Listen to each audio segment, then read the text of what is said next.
সর্বশেষ যে লোকটা জান্নাতে যাবে তাকে আল্লাহ তাআলা জাহান্নামের আগুনে পোড়াতে পোড়াতে ছাই বানিয়ে ফেলবে। আল্লাহ বলবেন, জিব্রাইল যাও একটু দেখো, একটা মাত্র সেজদা দিয়েছে আমাকে, এরকম কাউরে পাওয়া যায় কিনা। বাটি চালান দিয়ে দেখো পাওয়া যায় কিনা। খুঁজে খুঁজে কাউরে পাবে না। আল্লাহ বললেন আবার দেখো, খুঁজে খুঁজে একজনকে পাবে, সামান্য ইমানের ছিটে ফোঁটা তার অন্তরে ছিল। আল্লাহ বলবেন, যেহেতু ছিটে ফোঁটা আছে, অনেক মায়ের খাইছে, ওকে বের করে জাহান্নাম থেকে বের করে একটা নির্ধারিত দূরত্বে রেখে দাও। রেখে দেয়া হবে, কিন্তু জাহান্নামের আগুনের লেলিহান শিখাতে তার গা ঝলসে যাবে। সে আল্লাহর ডেকে বলবে, মাবুদ তোমার কাছে আমি কিছু চাই না, জাহান্নাম থেকে তুমি আমাকে বের করেছো, জীবন নদীর পানি তুমি আমার গায়ের মধ্যে ঢেলে দিয়েছো, আমি আবার সজীবতা ফিরে পেয়েছি। আমি তোমার কাছে জান্নাত চাই না, শুধু নিরাপদ একটা দূরত্বে আমাকে রেখে আসো, যাতে জাহান্নামের আগুন আমারে কষ্ট দিতে না পারে। আল্লাহ, আমি কিন্তু তোমার কাছে জান্নাত চাই না। কি চাই না? জান্নাত চাই না, কিন্তু জাহান্নামের আগুন আমারে কষ্ট দিচ্ছে, এতটা দূরত্বে রাখো যাতে জাহান্নামের আগুন আমার গায়ে না লাগে। আল্লাহ বললেন, ওকে রাখবো, কিন্তু আমার সাথে একটা কন্ট্রাক্টে যেতে হবে, যে এটা তোমাকে দিলে তুমি আর নতুন করে কিছু চাবা না। সে বলবে আমি রাজি, কন্ট্রাক্ট হয়ে যাবে। আল্লাহ জিব্রাইলকে বলবেন, যাও এমন দূরত্বে রাখো যাতে জাহান্নামের আগুন ওরে কষ্ট না দেয়। রেখে আসা হবে, অনেক দিন সে ওখানে আনন্দে থাকবে, আল্লাহ শুকরিয়া করবে। সে মনে মনে বলবে, বেঁচে গিয়েছি, আমি বেঁচে গিয়েছি, জীবনে আর কিছু চাই না, জাহান্নাম থেকে আমি বেঁচে গিয়েছি। অনেকদিন থাকার পরে মনে মনে ভাববে, বাইসা তো গেছি, কিন্তু নতুন করে একটু ট্রাই করে দেখি, জাহান্নামের সৌন্দর্যের দৃশ্য একটু চোখ দিয়ে অবলোকন করা যায় কিনা। সে আল্লাহর ডেকে বলবে, আল্লাহ ইনদি সুআল, আমার একটা ফরিয়াদ আছে। কি ফরিয়াদ? আল্লাহ আগেই বলে রাখি, আমি কিন্তু জান্নাতে যেতে চাই না।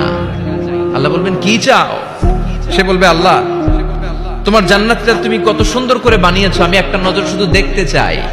জান্নাতের দরজার সামনে নিয়ে যদি আমারে বসিয়ে রাখো, দ্যাটস ইনাফ, আর কিছু চাই না, শুধু জান্নাতের দরজার সামনে। আল্লাহ বললেন, তুই না ওয়াদা করেছিস, তুই না চুক্তি করেছিস। সে বলবে, আল্লাহ আমারে হতভাগা বানাইয়া তোমার কি লাভ? সুবহানাল্লাহ পড়েন। আমারে তুমি হতভাগা বানিও না। আল্লাহ বলে, ঠিক আছে, আবার সিগনেচার কর যে জান্নাতের দরজার সামনে বসিয়ে দিলে আর কিছু চাবি না। সে সিগনেচার করে বলে, আমি চাবো না। আল্লাহ বললেন, জিব্রাইল বেচারারে ধরে জান্নাতের গেটের সামনে বসায় দে। এবার জান্নাতের গেটের সামনে বসে বসে জান্নাতের সৌন্দর্য দেখা শুরু করবে। সুবহানাল্লাহ। এমন সৌন্দর্য যেটা চোখ দিয়ে কেউ দেখে নাই, কান দিয়ে শোনে নাই। ওই সৌন্দর্য চোখে দেখে, কান দিয়ে আওয়াজ শুনে, মাগার ভোগ করতে পারে না। অন্তরে জ্বালা আছে না নাই? এয়ার কন্ডিশনের রুমে ঢুকতে না পারলেও, এয়ার কন্ডিশনের রুমের দরজার বাইরে দাঁড়ালো, এয়ার কন্ডিশনের রুমের একটা ঠান্ডা বাতাস গায়ে লাগে না?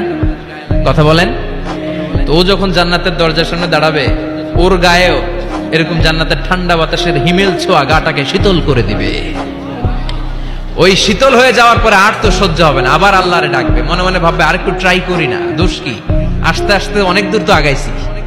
সুবহানাল্লাহ কইবেন না?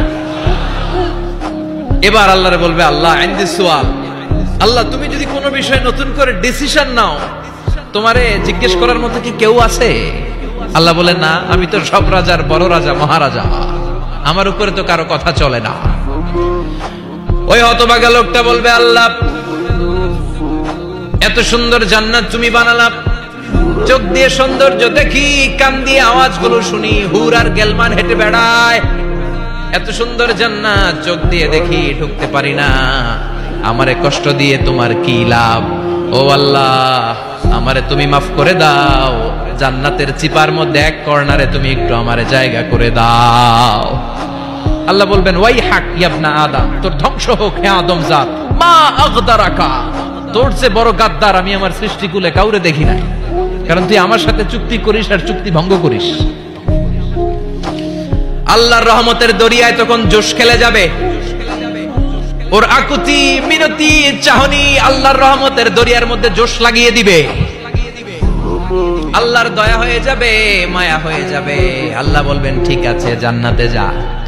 লোকটা এবার এক দৌড়ে জান্নাতের ভিতরে ঢুকে যাবে। লোকটার দৌড় দেখে আবার লোকটারে আল্লাহ ডেকে বলবে, একটু দাঁড়া, একটু দাঁড়া, জান্নাত তো দিছি, তো দৌড় দিলি কেন? সুবহানাল্লাহ কইবেন না? লোকটি বলবে, আল্লাহ প্ল্যান তো আমি কম করি নাই, এত চেষ্টার ফলে আমি আসতে পারছি, আবার যদি তুমি বাইর করে দাও, এই জন্য এক দৌড়ে এমন চিপার মধ্যে লুকামো যাতে তুমি আমার না দেখো। আবার আল্লাহর রহমতের দরিয়ায় জোশ খেলে যাবে, আল্লাহ কাছে ডাকবে, কাছে আয়, ও গোলাম তোর কি মনে চায় আমারে বল, আজকে তুই চাইতে থাক, আমি দিতে দিতে তোর মনের সব আশা পূরণ করে দেব।